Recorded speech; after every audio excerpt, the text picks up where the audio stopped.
Assalamualaikum warahmatullahi wabarakatuh. Selamat pagi adik-adik pembelajar. Semoga kita selalu dalam keadaan sehat dan selalu semangat belajar. Selamat berjumpa kembali dalam channel Bedah Buku PPKN kelas 7, 8, dan 9.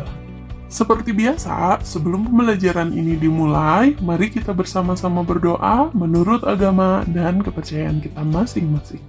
Berdoa dipersilakan.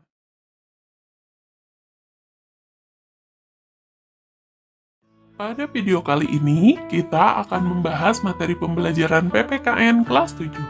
Setelah sebelumnya kita membahas materi bab 1 dengan pembahasan subbab A, yaitu perumusan Pancasila sebagai dasar negara, di mana dalam merumuskan Pancasila ini telah dibahas terlebih dahulu materi bagian 1 mengenai pembentukan BPUPKI sebagai badan yang merumuskan Pancasila sebagai dasar negara, sekaligus badan yang menyelidiki usaha-usaha persiapan kemerdekaan Indonesia.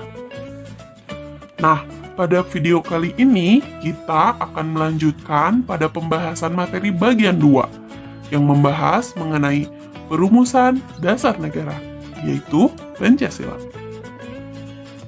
Untuk bisa mengikuti pembelajaran materi kali ini, kalian bisa buka buku paket pegangan siswa, yaitu buku paket PPKN kelas 7, kurikulum 2013, revisi 2017 pada halaman 5 sampai halaman 11 ya.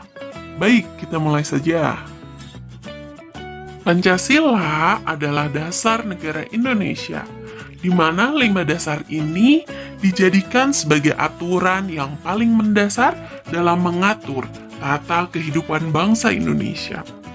Untuk menjadi insan yang taat kepada Tuhan, menjadi manusia yang adil serta beradab, dapat bersatu, memiliki pemimpin yang bijaksana, dan mengutamakan musyawarah, kemudian untuk menciptakan keadilan sosial bagi seluruh rakyat Indonesia.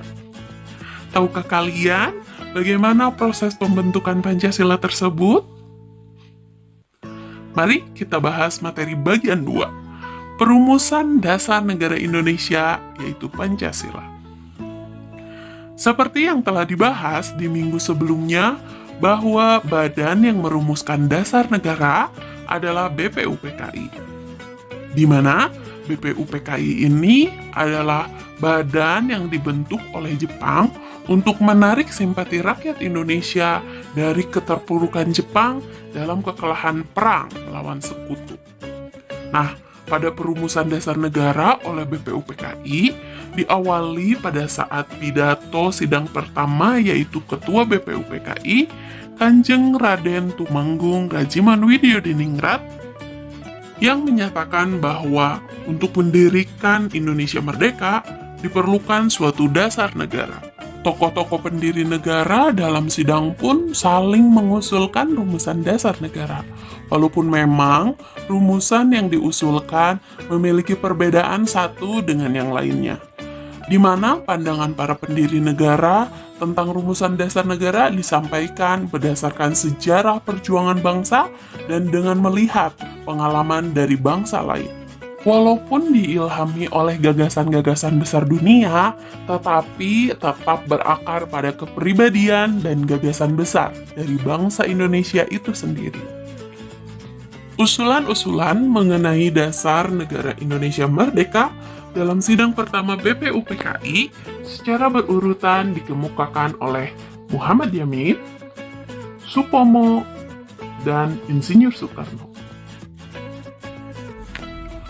Pada sidang BPUPKI yang pertama, tepatnya pada tanggal 29 Mei 1945, Mr. Muhammad Yamin mengusulkan konsep dasar negara secara lisan dengan pidatonya dan dilengkapi secara tertulis, yaitu diantaranya sebagai berikut. Dalam pidatonya, beliau menyebutkan konsep dasar negara adalah yang pertama, peri kebangsaan, kemudian peri kemanusiaan, peri ketuhanan, peri kerakyatan, dan kesejahteraan sosial. Setelah selesai berpidato, Muhammad Yamin menyampaikan konsep mengenai dasar negara Indonesia merdeka secara tertulis kepada ketua sidang. Konsep yang disampaikan berbeda dengan isi pidato sebelumnya. Dasar negara Indonesia merdeka secara tertulis menurut Muhammad Yamin adalah sebagai berikut. Yang pertama, ketuhanan yang Maha Esa. Yang kedua, kebangsaan persatuan Indonesia. Yang ketiga, rasa kemanusiaan yang adil dan beradab.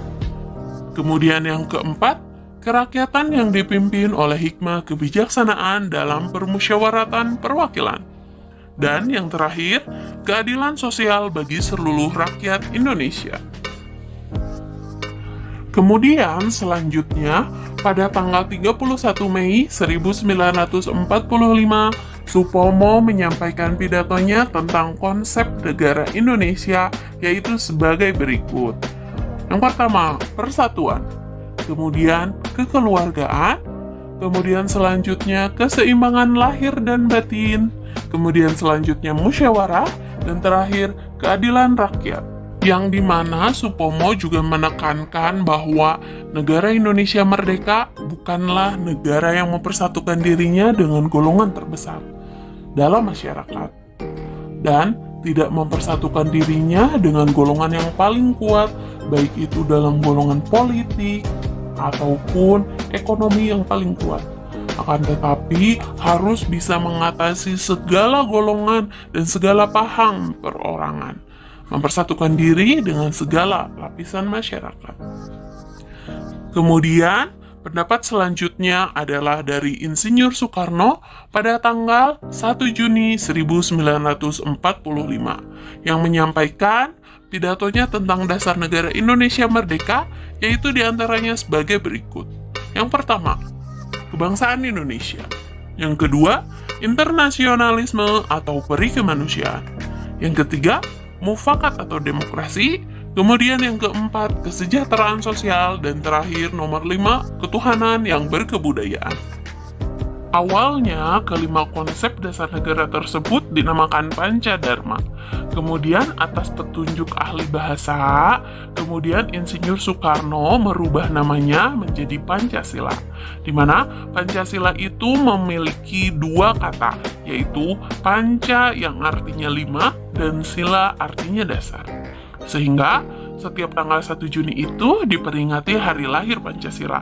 Namun, perlu kalian ingat bahwa pada tanggal 1 Juni 1945, di sini isi dari Pancasila ini masih dalam proses ya. Baik, kita lanjut. Pada akhir masa persidangan BPUPKI yang pertama, untuk mengumpulkan usulan-usulan anggota BPUPKI, khususnya mengenai agenda pembahasan sidang selanjutnya, yaitu sidang BPUPKI yang kedua, maka di akhir persidangan yang ke-1 itu, Ketua BPUPKI membentuk panitia kecil untuk mengumpulkan usulan-usulan para anggota tersebut. Panitia kecil itu beranggotakan 8 orang, yang diantaranya sebagai berikut.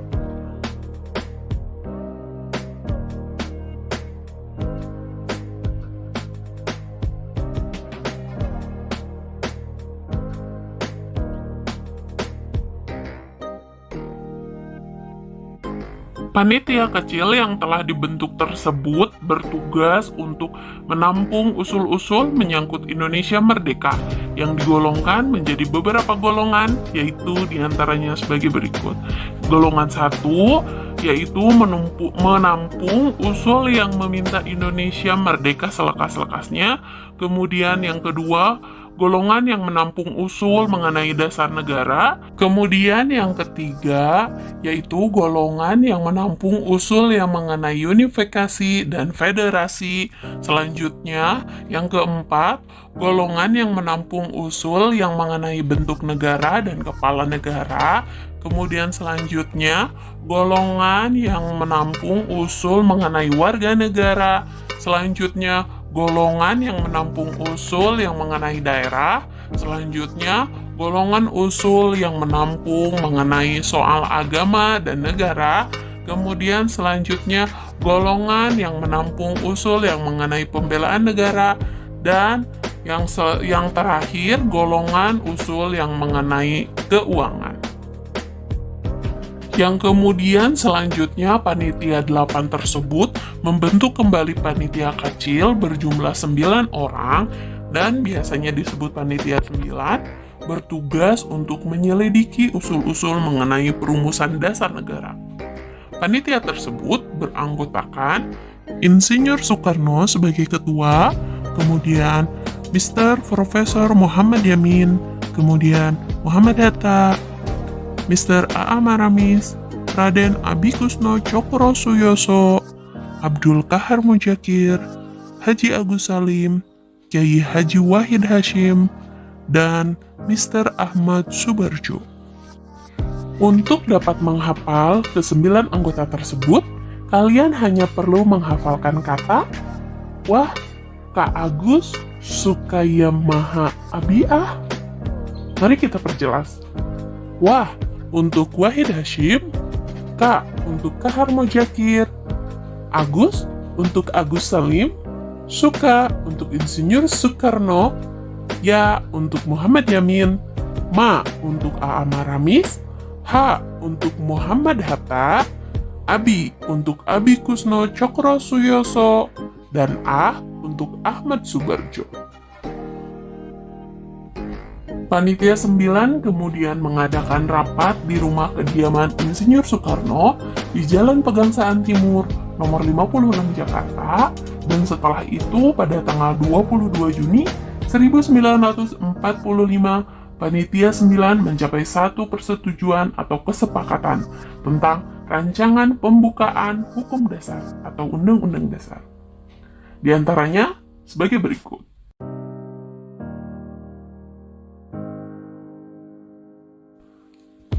Rancangan pembukaan hukum dasar tersebut oleh Soekarno diberikan nama Mukadimah, kemudian oleh Mr. Muhammad Yamin dinamakan Piagam Jakarta, dan oleh Sukiman Wirjo Sandijoyo disebut Gentleman Agreement. Naskah Mukadimah kemudian ditandatangani oleh 9 anggota Panitia 9 yang dikenal dengan namanya Piagam Jakarta atau Jakarta Charter. Kemudian pada sidang kedua BPUPKI, tepatnya pada tanggal 14 Juli 1945, Mukadimah disepakati. Dalam alinea keempat, naskah Piagam Jakarta tersebut terdapat rumusan dasar negara, yaitu sebagai berikut. Yang pertama, ketuhanan dengan kewajiban menjalankan syariat Islam bagi pemeluk-pemeluknya. Kemudian yang kedua, kemanusiaan yang adil dan beradab. Selanjutnya, persatuan Indonesia. Yang keempat, kerakyatan yang dipimpin oleh hikmah kebijaksanaan dalam permusyawaratan perwakilan. Dan yang kelima, keadilan sosial bagi seluruh rakyat Indonesia. Rumusan dasar negara yang tercantum dalam Piagam Jakarta tersebut dalam sidang PPKI pada tanggal 18 Agustus 1945 mengalami perubahan. Rumusan dasar negara yang diubah adalah dasar negara yang pertama yang semula berbunyi ketuhanan dengan kewajiban menjalankan syariat Islam bagi pemeluk-pemeluknya dirubah menjadi ketuhanan yang Maha Esa. Perubahan tersebut dilakukan karena rakyat Indonesia mempunyai latar belakang agama atau kepercayaan yang berbeda-beda, sehingga perubahan tersebut dilakukan untuk menjaga dan mempertahankan rasa persatuan, juga kesatuan dari Negara Kesatuan Republik Indonesia, khususnya dalam menampung aspirasi dari perwakilan Indonesia wilayah timur, yaitu dari umat Protestan dan Katolik, atas bunyi rumusan dasar negara yang pertama. Sehingga pada tanggal 18 Agustus 1945, PPKI menetapkan dasar negara Indonesia adalah sebagai berikut. 1. Ketuhanan yang Maha Esa. 2. Kemanusiaan yang adil dan beradab. 3. Persatuan Indonesia. 4. Kerakyatan yang dipimpin oleh hikmah kebijaksanaan dalam permusyawaratan perwakilan. 5. keadilan sosial bagi seluruh rakyat Indonesia. Demikianlah pembahasan materi pertemuan kali ini. Semoga pembelajaran kali ini dapat adik-adik pahami dengan baik ya. Insya Allah minggu depan kita akan lanjutkan pada pembahasan selanjutnya, yaitu materi Subbab B, penetapan Pancasila sebagai dasar negara. Untuk tugas pertemuan kali ini, silakan buatlah ringkasan materi dari materi yang telah dipaparkan, dan untuk menambah pemahaman kalian, silakan kerjakan tabel 1.1 pada halaman 12 ya.